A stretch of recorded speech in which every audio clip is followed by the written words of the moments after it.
हमारे एमसीडी के स्कूल में एक टीचर थी। उनका नाम था श्रीमती बैकाली सरकार।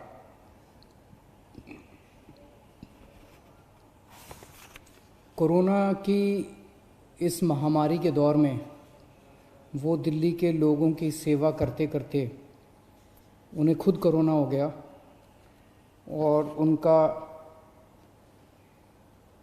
4 मई को देहांत हो गया। रोहिणी में रहती थी बैकाली जी और एमसीडी के स्कूल में कॉन्ट्रैक्चुअल टीचर थी। उनकी ड्यूटी लगी थी जो गरीबों के लिए दिल्ली सरकार खाना बांट रही है, हंगर रिलीफ सेंटर चला रही है, ऐसे ही एक हंगर रिलीफ सेंटर में उनकी ड्यूटी लगी थी।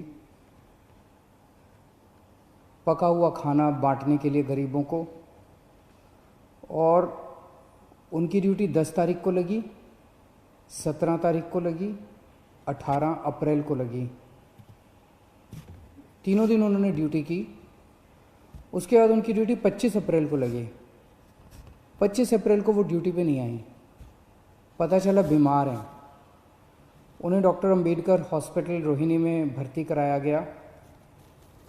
उसके बाद उन्हें राम मनोहर लोहिया अस्पताल में भर्ती कराया गया, जहाँ पे 4 मई 2020 को उनका देहांत हो गया। खाना बांटते वक्त उन्हें भी कोरोना हो गया और कोरोना की वजह से उनका देहांत हो गया। भगवान उनकी आत्मा को शांति दे, उनके परिवार को ये दुख झेलने की शक्ति दे। हम सब दिल्ली के लोग, सब देश के लोग अपने ऐसे कोरोना वॉरियर्स पर हम लोगों को गर्व है जो अपनी जान जोखिम में डाल के समाज की सेवा कर रहे हैं। इनके परिवार को, बैकाली जी के परिवार को दिल्ली सरकार की ओर से 1 करोड़ रुपए की सम्मान राशि दी जाएगी। उनकी जान की कोई कीमत नहीं है। अपने घर का कोई चला जाता है, उसकी जान की कोई कीमत नहीं होती है, लेकिन फिर भी उनके जाने के बाद उनके परिवार की मदद के लिए दिल्ली सरकार उनके परिवार को 1 करोड़ रुपए की सम्मान राशि देगी।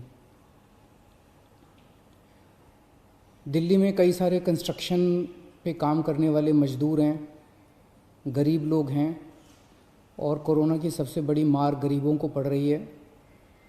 पिछले महीने हमने कंस्ट्रक्शन वर्कर्स की मदद करने के लिए सबके बैंक अकाउंट में 5-5 हज़ार रुपये डलवाए थे। इस महीने फिर से उनकी मदद करने के लिए हम लोग उनके अकाउंट में 5-5 हज़ार रुपये और डलवा रहे हैं। कुछ के अकाउंट में डल चुके हैं दोबारा, और जो बच गए उनके अकाउंट में और डलवा रहे हैं। ये वाला तीसरा लॉकडाउन 17 मई तक है। 17 मई के बाद क्या करना चाहिए, इसके ऊपर कल प्रधानमंत्री जी ने देश के सभी मुख्यमंत्रियों के साथ चर्चा की थी, और प्रधानमंत्री जी ने चर्चा के बाद कहा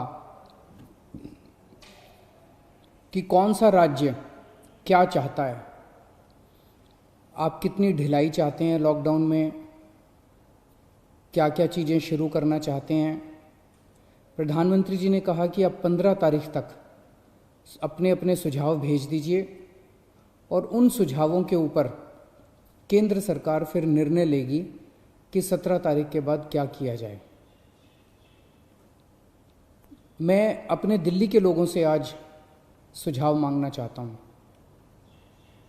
आपको क्या लगता है, 17 मई के बाद जाहिर सी बात है कि अभी कोरोना काफ़ी फैला हुआ है, लॉकडाउन पूरी तरह से तो ख़त्म नहीं किया जा सकता। क्या लॉकडाउन में ढिलाई दी जानी चाहिए? अगर ढिलाई दी जानी चाहिए तो कितनी ढिलाई दी जानी चाहिए? किस किस क्षेत्र में ढिलाई दी जानी चाहिए? क्या बसें चालू होनी चाहिए? क्या मेट्रो चालू होनी चाहिए?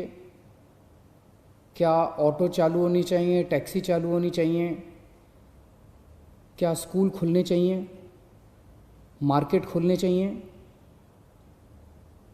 इंडस्ट्रियल एरियाज़ खुलने चाहिए, क्या क्या चीज़ें खुलनी चाहिए, क्या क्या चीज़ें नहीं खुलनी चाहिए। जाहिर सी बात है कि सोशल डिस्टेंसिंग कड़ाई से मेंटेन की जाएगी, सबके लिए मास्क पहनना अनिवार्य होगा। हमें अपने आप को एक तरफ कोरोना से बचाना है, अपनी सेहत को कोरोना से बचाना है, और दूसरी तरफ अर्थव्यवस्था की भी सेहत बना के रखनी है, क्योंकि अभी फ़िलहाल लॉकडाउन की वजह से बहुत सारे लोगों को काफ़ी तकलीफ़ हो रही है। तो मुझे कल शाम को 5 बजे तक अगर आप लोग अपने अपने सुझाव भेज दें, मैं जनता के सुझाव भी ले रहा हूँ, एक्सपर्ट से भी बात करूँगा, डॉक्टर से भी बात करूँगा, और जितने सुझाव आएंगे अच्छे सुझाव, ये मैं क्लियर कर दूँ, ये कोई वोटिंग नहीं है कि इस सुझाव को इतने वोट मिले, उसे, ये कोई उस तरह की कोई वोटिंग नहीं है। आइडियाज़ चाहिए। आपको क्या लगता है, आपको क्या लगता है कितनी ढिलाई दी जानी चाहिए, ढिलाई दी जानी चाहिए कि नहीं ढिलाई दी जानी चाहिए? जो जो अच्छे सुझाव लगेंगे उन सब सुझावों को लेके एक्सपर्ट से बात करके, डॉक्टर से बात करके, सभी लोगों से बातचीत करके हम दिल्ली वालों की तरफ से परसों फिर एक प्रस्ताव बना लेंगे, और परसों हम अपना प्रस्ताव केंद्र सरकार को भेज देंगे। आप अपने सुझाव मुझे इन ज़रियों के इनके ज़रिए भेज सकते हैं। एक तो है फ़ोन नंबर, आप फ़ोन करके इस पे अपने सुझाव रिकॉर्ड कर सकते हैं। 1031 नंबर है, 1031 1031। इस पे फ़ोन करेंगे, आप अपनी आवाज़ रिकॉर्ड कर सकते हैं, आपके सुझाव रिकॉर्ड हो जाएंगे। आप मुझे व्हाट्सएप के ज़रिए अपने सुझाव भेज सकते हैं। व्हाट्सएप का नंबर नोट कर लीजिए, 880000 7722 880000 7722। इस नंबर पे आप मुझे व्हाट्सएप भी कर सकते हैं, आप मुझे ईमेल भी कर सकते हैं। ईमेल एड्रेस है delhi.cm.suggestions@gmail.com, delhi.suggestions@gmail.com। आपके सुझावों का मुझे इंतज़ार रहेगा। आप अपने अच्छे अच्छे सुझाव भेजिए, आपको क्या लगता है कि इसके ऊपर, और आप सबके सुझावों के आधार पे और सभी एक्सपर्ट से बातचीत करने के बाद मैं परसों तक अपना दिल्ली वालों का प्रस्ताव बना के केंद्र सरकार को हम भेज देंगे। केंद्र सरकार उसके बाद तय करेगी कि 17 तारीख के बाद लॉकडाउन रहेगा, नहीं रहेगा, कितना रहेगा, किस किस क्षेत्र में रहेगा। बहुत बहुत शुक्रिया।